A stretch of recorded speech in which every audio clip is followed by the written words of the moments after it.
I shall put the draft resolution to the vote now. Israel gets roughed up at the United Nations pretty regularly, sometimes with abundant good reason, at least as often because some or other government is aware that roughing up Israel plays well with the folks back home and decides to indulge, therefore, in a spot of low-cost grandstanding.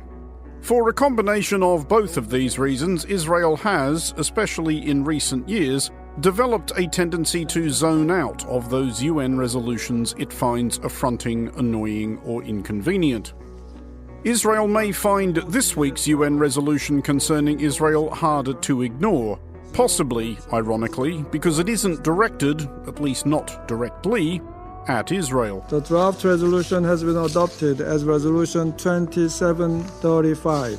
UN Security Council Resolution 2735 gives every appearance of being directed at Israel's adversaries in Hamas.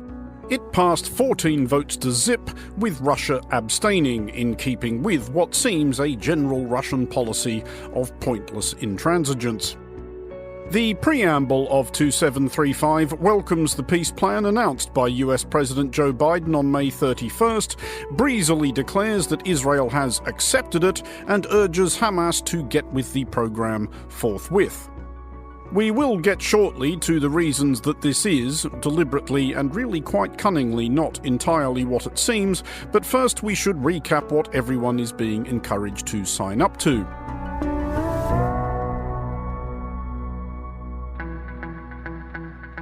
Biden's peace plan has three components.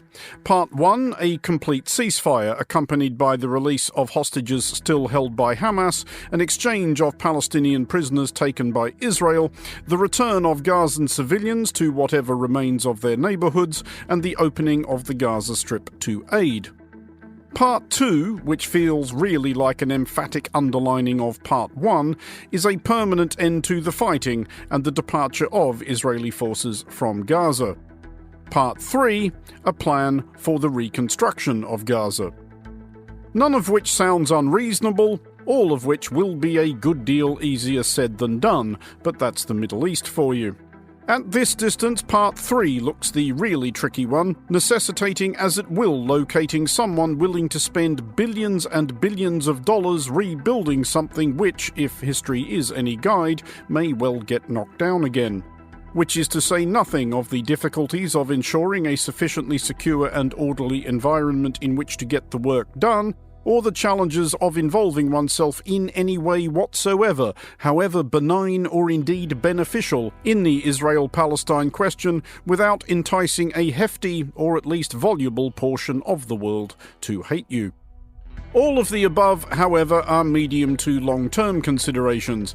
The immediate interest is in how Israel's Prime Minister, Benjamin Netanyahu, responds to the diplomatic jiu-jitsu to which the US President, Joe Biden, has just subjected him. I know there are those in Israel who will not agree with this plan and will call for the war to continue indefinitely.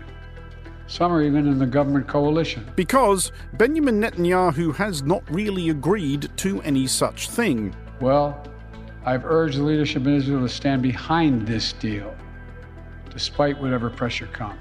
Joe Biden, who has grown less and less subtle about his waning patience with Netanyahu and with Israel's assault on Gaza, is daring Netanyahu to defy not just the US, but the UN. And UN Security Council resolutions, unlike those of the UN General Assembly, are theoretically legally binding.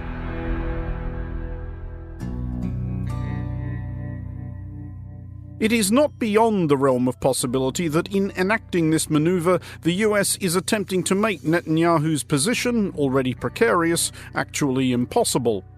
Recent developments in Israeli politics have rendered Netanyahu's situation even more complicated. Two senior members of his war cabinet, Benny Gantz and Gadi Eisenkot, have resigned.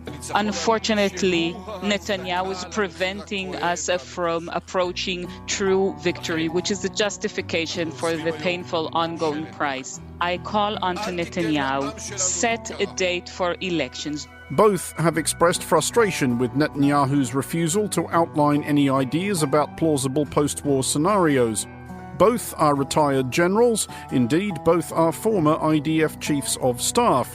Both are relative moderates, more interested in practicalities than ideology. While Netanyahu may not miss their dissent, he is now more or less entirely beholden to the zealots and crackpots with whom he formed his most recent governing coalition. The Prime Minister himself repeatedly invited me to come and review the plan.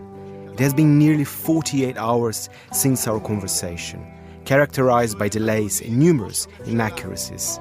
So I must ask you, Prime Minister, do you have something to conceal? If the likes of National Security Minister Itamar Ben-Gvir perceive that Netanyahu is wavering in his resolve to crush Hamas at any toll of Palestinian lives, they could collapse his government, which would not only eject Netanyahu from office, but re-expose him to the legal difficulties that were already besetting him at home, and perhaps make it harder for him to evade international legal redress for some of the decisions he has made since Hamas attacked Israel last October 7th. The ICC's chief prosecutor is seeking arrest warrants for both Netanyahu and Hamas's Gaza commander Yahya Sinwar, among other senior figures on both sides. The crimes include starvation of civilians as a method of warfare, willfully causing great suffering, serious injury to body or health or cruel treatment, willful killing or murder, and intentionally directing attacks against a civilian population. Netanyahu may also, of course, have determined that his coalition allies need him more than he needs them. If they bring him down, they likely unemploy themselves. That, however, is a domestic political calculation, and Netanyahu has, over his long career, got more of those right than wrong. But over the course of this war, he has consistently misjudged Israel's international allies, its most important ally in particular. And he may by now have mired himself in that hopeless position where the mildest compromise seems a complete capitulation.